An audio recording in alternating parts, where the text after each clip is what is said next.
ഓം നമോ ഭഗവതീ വാസുദേവായ. പ്രിയ സജ്ജനങ്ങളെ, എല്ലാവർക്കും നമസ്കാരം. സത്സംഗവേദിയിൽ നമ്മൾ ശ്രീമദ് ഭഗവത്ഗീതയിലെ 16-ാം അധ്യായമായ ദൈവാസുര സമ്പദ് വിഭാഗ യോഗത്തിലെ 21 ശ്ലോകങ്ങളാണ് പൂർത്തിയാക്കിയത്. ഇന്ന് നമുക്ക് 22-ാമത്തെ ശ്ലോകം നോക്കാം. ഏതൈർവിമുക്ത കൗന്ദേയ തമോദ്വാരൈസ്ത്രിഭിർനരാ ആചരത്യാത്മനശ്രേയസ് തതോ യാതി പരാം ഗതിം.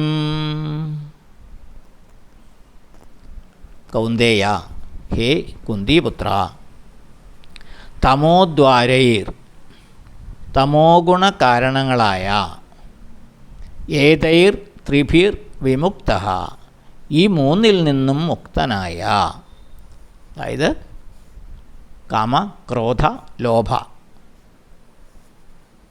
ഈ മൂന്നിൽ നിന്നും മുക്തനായ, നരഹ, നരൻ, മനുഷ്യൻ, ആത്മനഃ, തൻ്റെ, ശ്രേയഃ, ശ്രേയസ്സിനായുള്ള, ആചരതി, കർമ്മങ്ങളാചരിക്കുന്നു, തതഃ, അതുകൊണ്ട്, പരാം ഗതിം, പരമമായ ഗതിയെ, മുക്തിയെ, യാതി, പ്രാപിക്കുന്നു.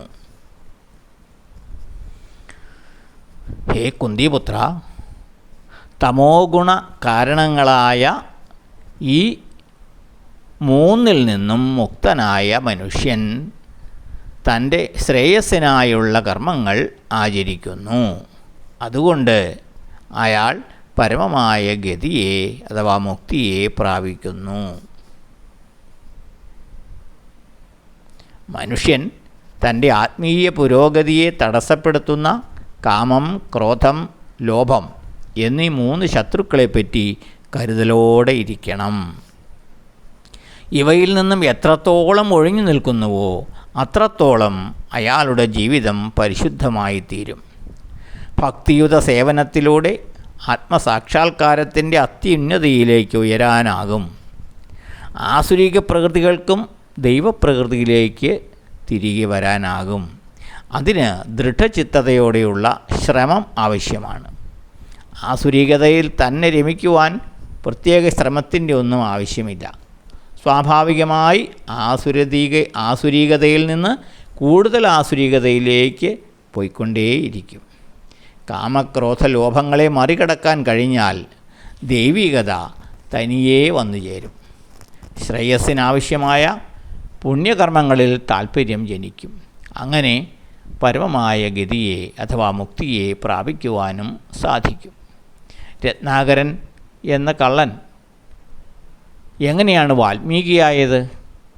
ഉറച്ച മനസ്സുണ്ടെങ്കിൽ, ഇച്ഛാശക്തി ഉണ്ടെങ്കിൽ അസാധ്യമായി ഒന്നുമില്ല. ഇതാണ് ഈ ശ്ലോകത്തിലൂടെ ഭഗവാൻ പറയുന്നത്. അടുത്ത ശ്ലോകം നമുക്ക് അടുത്ത ദിവസം നോക്കാം. എല്ലാവർക്കും നന്ദി, നമസ്കാരം. ഓം നമോ ഭഗവതേ വാസുദേവായ.